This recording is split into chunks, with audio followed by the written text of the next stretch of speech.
Programa Med Saúde, um oferecimento de Embrafarma, inovação e tecnologia para o mercado magistral. Arte Farma, tecnologia em manipulação. Medical Camp, equipamentos e produtos médico-hospitalares. Neomex, o paciente em primeiro lugar. MHV Cardio, cuidando bem do seu coração. Olá, estamos aqui para o segundo programa sobre coluna vertebral. Recebemos o ortopedista Dr. Gustavo Rua Santiago, especialista em coluna vertebral, e claro que nós não íamos deixar ele embora, né? Exatamente. Ficar aqui com a gente mais um pouco para muitas perguntas e muitas dúvidas do nosso público a respeito da coluna vertebral. E eu, mais uma vez, agradeço você, Gustavo, por estar conosco aqui, abrilhantando o nosso programa do Med Saúde. Marco Volpe, Luiz, muito obrigado mais uma vez pela oportunidade de estar aqui, colaborando com essa audiência, podendo esclarecer muito daquilo que as pessoas precisam e gostam de saber sobre a coluna vertebral.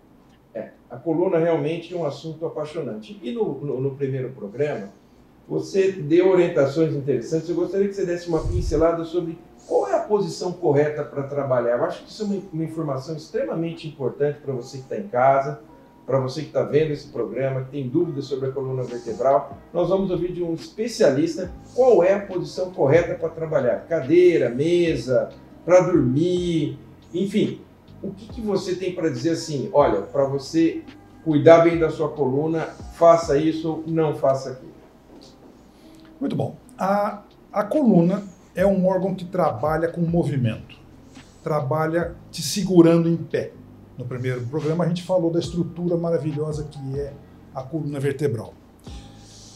Na maneira de trabalhar, o que você tem que buscar? Primeiro, uma posição de conforto. Você tem que trabalhar numa posição adequada, uma posição que você consiga ficar muito tempo, senão ela vai doer. Então, se você trabalha em pé, você não deve ficar estático, parado numa posição só. Tenta se movimentar.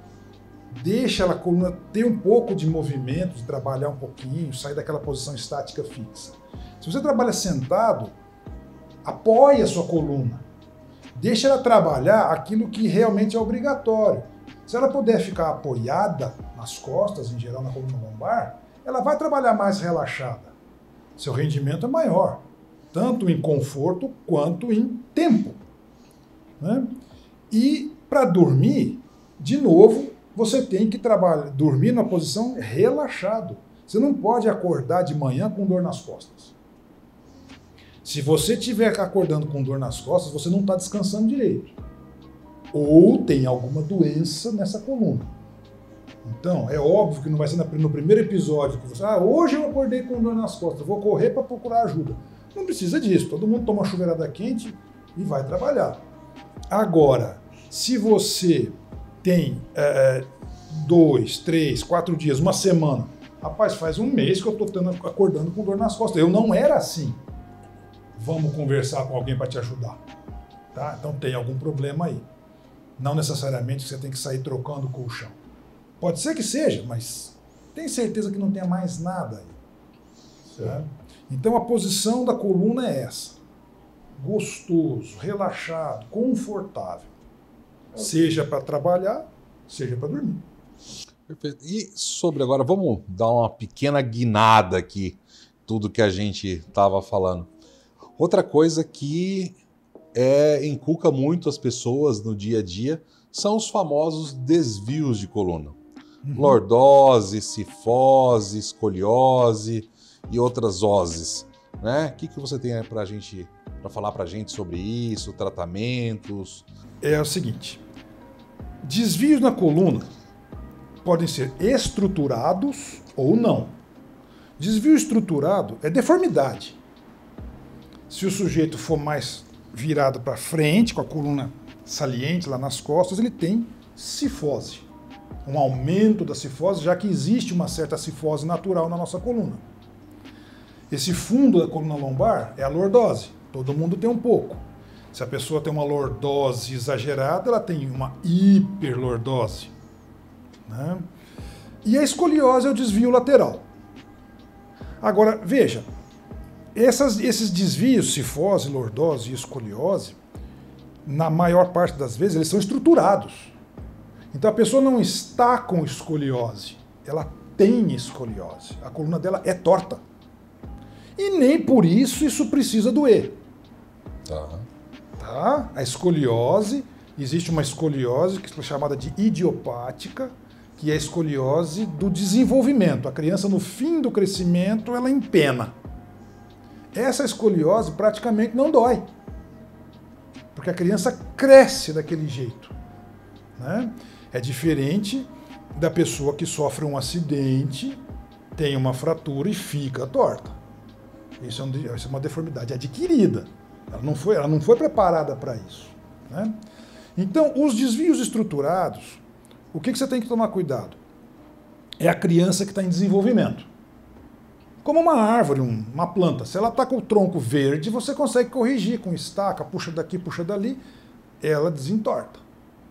A pessoa que já está com essa estrutura pronta, dificilmente você vai corrigir, né? Então, o cuidado principal é a criança que está em crescimento. Está torto? Leva no ortopedista. Vamos avaliar essa criança para ver o que precisa ser feito, porque muitas vezes não precisa fazer nada, né? Às vezes precisa tomar providência antes que isso se agrave. O outro grupo de desvio é o desvio não estruturado. Tá? É aquele desvio que realmente a pessoa está torta. Isso, em geral, é trauma, né? Eu peguei um peso de um balde de água de um mau jeito e estou com desvio. Então a pessoa precisa entender que a dor leva ao desvio. E não é o desvio que está dando dor. É muito comum, um exemplo, a pessoa está com cólica de rim e chega lá no médico, eu estou com dor. Faz uma radiografia para ver se tem pedra. Aí elimina a pedra e tal, resolve o problema da cólica. Aí o urologista fala assim, agora você vai no ortopedista que a sua coluna está torta. Ela não está torta, ela esteve porque estava com dor. Eliminou a dor? Volta à postura. Volta à postura normal. Então esse desvio você resolve com um tratamento simples. Tratamento de fisioterapia, remédio, exercício, essa coisa toda. O desvio estruturado já é mais complicado. Você tem que pegar em crescimento, né? E existem aquelas grandes deformidades, quando passa de grandes limites, você vê que a pessoa começa a ficar limitada nas funções dela, às vezes função torácica, a caixa torácica pode ficar deformada em consequência de uma grande escoliose. E aí o tratamento tem que ser cirúrgico para alinhar aquilo lá, porque passou da conta, passou do limite tolerável, né? Os desvios não estruturados você resolve tranquilamente em consultório, fisioterapia, medicamento, às vezes algum colete, alguma coisa, né? E esse aí é outro mito. O colete é para quem está em crescimento,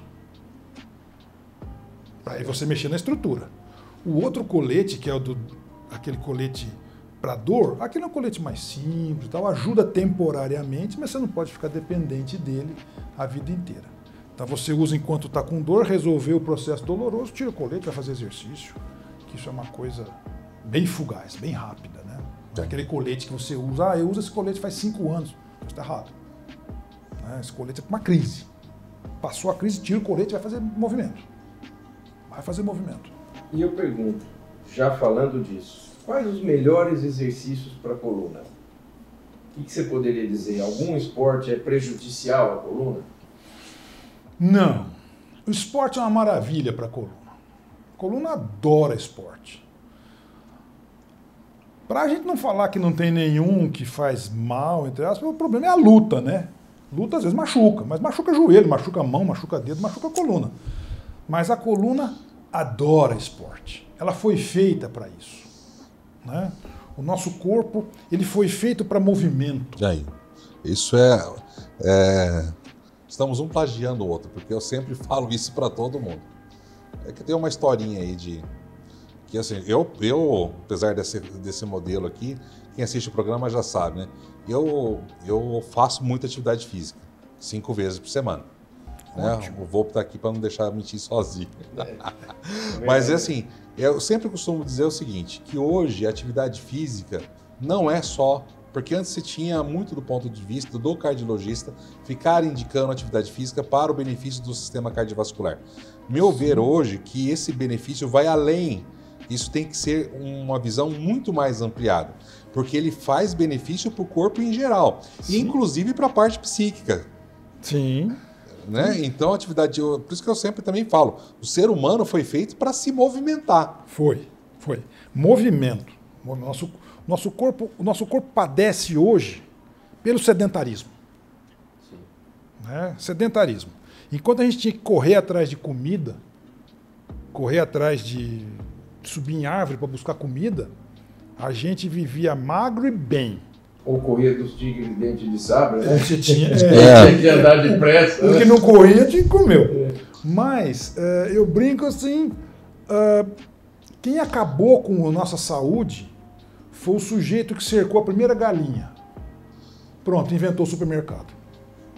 Não precisa mais correr atrás de bicho. O ovo está ali, a carne está ali. Ele inventou o sedentarismo. E, só complementando, teria algum exercício que em especial seja bom para a coluna? Você fala assim, para a coluna este é o melhor. Sei que todos são bons, mas tem algo que para a coluna é o gold standard? Não tem nada que se destaque em relação comparativamente. Eu acho que assim, a pessoa que não faz exercício, está num nível aqui, quem faz exercício pula um degrau gigantesco. E aí, dependendo do exercício, os degraus aqui são pequenos. Tá. Então, não fazer e fazer é muito grande a diferença.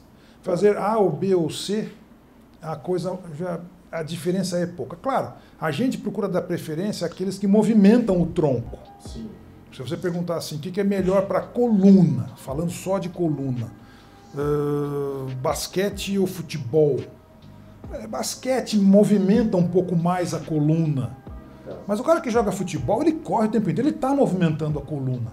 Então eu acho que o grande degrau é fazer ou não fazer. Sair do sedentarismo, né? Então, para você que está em casa, exercício, como disse meu amigo Gustavo, meu amigo Aloysio, não é só para o coração, é também para a sua coluna.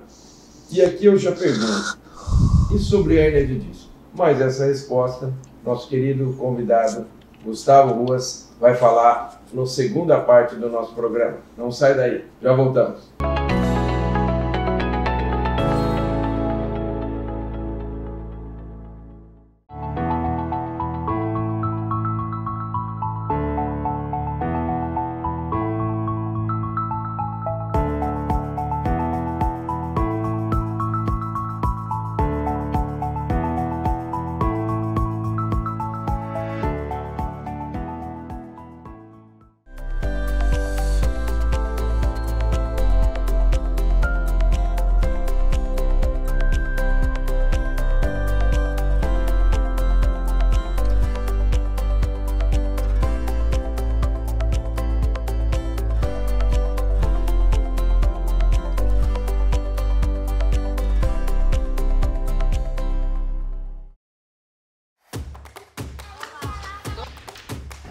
Jundiaí, ela se torna a cidade das crianças por uma série de fatores.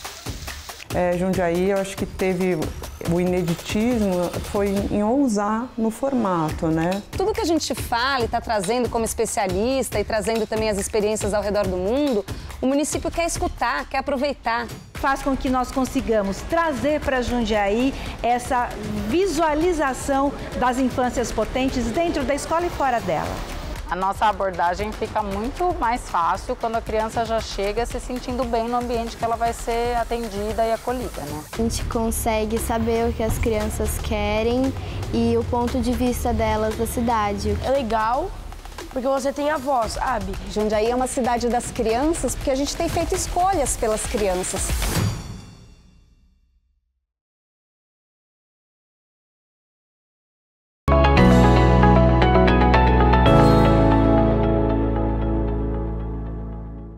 Voltamos para a segunda parte do programa sobre coluna vertebral com o ortopedista Gustavo Ruas Santiago, que agora vai falar sobre um tema extremamente importante, né, Luiz? É isso aí, agora vou colocar o Gustavo na fogueira, porque é aquele tema que, assim, eu acho que é um dos mais populares entre as doenças de coluna, que é a famosa hérnia de disco. Gustavo, a palavra é sua. Agora é toda. Essa é a pergunta do bilhão agora. Apertamos sem abraçar. Vamos lá, Gustavão. A hérnia de disco é uma coisa que todo mundo morre de medo. Parece pior que câncer. Mas não é isso, não. Vamos lá. Primeiro, o que é o disco? O disco é realmente um disco, ele é oval, ele fica entre duas vértebras ósseas. Então, ele é que é o responsável pela movimentação de uma em relação à outra. Então, ele serve de amortecedor e serve de pistão para você poder inclinar o seu tronco para frente, para trás, para um lado e para o outro. São fibras circulares que tem no disco, formando ele assim, e o miolinho dele mais gelatinoso. De acordo com a resistência com que ele foi fabricado e com os traumas a que ele foi submetido, essas fibras concêntricas circulares, elas podem ceder. E aí que a hora que você põe peso, ele dá aquela estufada, você tira o peso, ele volta. Vai e volta. Com a idade, com os traumas, ele começa a não voltar de tudo, ele dá uma abaulada. O problema é que, às vezes, ele abaula para trás. E atrás tem a medula e os nervos. E atrás do nervo tem uma placa óssea. Então, a hora que ele abaula, ele empurra o nervo para trás, o nervo tenta fugir e ele encontra uma resistência que é a placa óssea. Então, essa é a hérnia de disco e essa é a consequência. O disco é um pouco dolorido porque ele rompeu algumas fibras, mas ele aperta o nervo. A raiz nervosa que sai da medula e desce em geral para a perna se for na região lombar ou na cervical, se desce para o braço, ela aperta o nervo e aí o nervo dói. E dói pra caramba. Quem já teve uma crise de hérnia de disco para valer, sabe o que eu estou falando. Não passa com nada. Né? É uma dor de dente na perna inteira. Vamos falar do lombar, que é o mais frequente. E assim, aquilo incomoda, não tem posição. Você senta, tá ruim, você deita, tá ruim, você fica em pé, você anda, você para, tá sempre ruim, sempre ruim. E aí, você precisa tratar essa hérnia. Felizmente, 85% das hérnias de disco, elas conseguem ser tratadas clinicamente.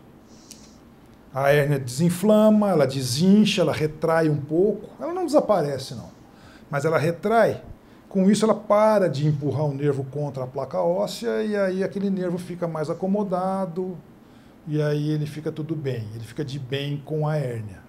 E agora, pegando um gancho, até para a gente tirar esse estigma e o público que está nos assistindo poder ter um posicionamento de um especialista. Se precisar operar, quem é que opera a coluna? É o ortopedista? É o neurocirurgião? São os dois? Quem opera a coluna? Vamos lá. Olha, isso historicamente é uma briga antiga. Essa pergunta, a uma vale 1 milhão, essa vale 2 milhões. É essa aí. Essa é uma briga antiga, né? O ortopedista sempre... Porque o que acontece? O ortopedista olha a coluna com uma tendência natural de estrutura. Osso, cartilagem, músculo, nervo, ligamento. O neurocirurgião, ele olha a coluna mais preocupado com o que está lá dentro, que é a medula. É o sistema nervoso, né? Então existia sempre um conflito. Na década de 80, o que aconteceu? Houve uma segmentação da ortopedia, que hoje em dia os ortopedistas são, eu faço mais joelho, eu faço quadril, eu faço coluna. Então, dentro da Sociedade Brasileira de Ortopedia e Traumatologia, a gente fez um comitê de coluna. Certo. Assim como teve o comitê de joelho, o comitê de quadril, o comitê de infantil, o comitê de oncologia, né? Os comitês que eram ortopedistas que gostavam mais desse assunto. Usar aquilo. Nós temos isso na cirurgia cardíaca também. Isso. O cara que vai para infantil, o cara que faz mais a aorta, enfim. Isso. E depois esse comitê se destacou e foi criada a Sociedade Brasileira de Cirurgia da Coluna, que durante muito tempo era só de ortopedistas. E depois a gente fez conversando com o pessoal da neurocirurgia, a gente falou, gente, por que nós não vamos unir para todo mundo falar a mesma língua? Em vez de um falar aqui e criticar o outro falar lá, fala aqui, vamos falar todo mundo a mesma língua, porque a interpretação né? Vai ser uma só. Então, hoje, a Sociedade Brasileira de Cirurgia de Coluna, ela tem ortopedistas e neurocirurgiões. Então, você me pergunta, quem é que deve operar a coluna? Um cara da sociedade. Um especialista Capacitado. De coluna. Que seja capacitado. Ele pode ser neuro, ele pode ser ortopedista. Certo. Procura saber se ele é da sociedade, porque ele está falando a mesma língua que todo mundo. Tá feita a dica para você de casa. Se você tem uma patologia da coluna, procure alguém que seja da Sociedade Brasileira de Cirurgia da Coluna Vertebral. E como que é feita essa cirurgia, Gustavo? Olha, a cirurgia é assim, você precisa chegar até a hérnia e tirar aquele fragmento que está, aquele miolinho do disco que foi extruído, né? E a maneira de você fazer isso daí é você tem que afastar a musculatura, chega entre as duas vértebras através das lâminas, tira um ligamento que é feito ali, que está ali entre as lâminas, um ligamento amarelo, afasta a raiz nervosa, tira a hérnia, pontinhos, acabou. É uma cirurgia que leva de 1 hora, 1 hora e meia, dependendo, claro, do tamanho da pessoa, dependendo de quanto às vezes sangra, porque o buraquinho que você opera é pequenininho, né? Então, às vezes, 2 gotas de sangue atrapalham o seu caminho, então você tem que parar, enxugar aquilo e tal. Então, se tem uma pessoa que sangra um pouquinho mais, a cirurgia atrasa um pouco, mas, em geral, entre 1 hora e 1 hora e meia, você resolve a hérnia de disco de maneira tranquila. Você vai pela face lateral posterior. Posterior, mas não em cima do processo espinhoso, um pouco do lado. Lateral. Pela lateral. A lâmina. Pela lâmina. Aí você já tem acesso, inclusive, àquele lugar que ela estava comprimindo a raiz, né? Exatamente. Você chega em cima da raiz. Em cima da raiz. Aí você tem que afastar essa raiz, tá? E aí você vai chegar no disco. Acho que das cirurgias ortopédicas essa é uma das mais delicadas, né, Gustavo? Porque você está muito próximo de estruturas muito nobres, né? Você está manipulando estrutura neurológica, né? Então você tem que ter muito cuidado, a mão firme, delicadeza e tal, precisão. Treinamento. E esse é um dos maiores receios desse tipo de cirurgia, né? Que é onde que eu já ia até chegar para você, né? Qual mito as pessoas de público de forma, que o leigo de forma geral tem, de operar a hérnia de disco? Existem muitos mitos de ficar com lesões permanentes, paraplegias, ou seja, as deformidades, alguma coisa assim. O que você poderia nos falar sobre isso? Olha, existem alguns problemas, aí eu vou ampliar um pouquinho, sair da hérnia de disco e passar para os grandes lesões. Se você tem uma lesão neurológica já estabelecida, você tem que operar para melhorar. Se você não tem lesão, a melhora é praticamente completa. Não tem por que ter medo. É uma cirurgia grande, cirurgia delicada, como a cardíaca é. Mas qualquer cirurgia tem que ser bem feita. Eu quero agradecer muito ao Gustavo, que é um grande amigo, um orgulho tê-lo aqui conosco, né, Luiz? Com certeza. Um dos grandes nomes da cirurgia de coluna desse país. Eu tive o prazer e a honra de estudar com o Gustavo e a gente já via que ele ia ser um grande profissional, uma vez que já tinha sido um grande aluno. E para nós é um prazer receber você aqui no Med Saúde falando de coluna vertebral, Gustavo. Muito obrigado. Obrigado, Marco Volpi. Obrigado, Luísio. Obrigado pela paciência de vocês. E é uma honra para eu poder receber essa confiança de trazer dentro da sua casa, para todos os seus convidados, aquilo, o pouco que a gente pode explicar e trazer de benefício, de ajuda. É muito gostoso isso. E essa amizade nossa não vai desapontar. Com certeza. Muito obrigado. Um abraço a você.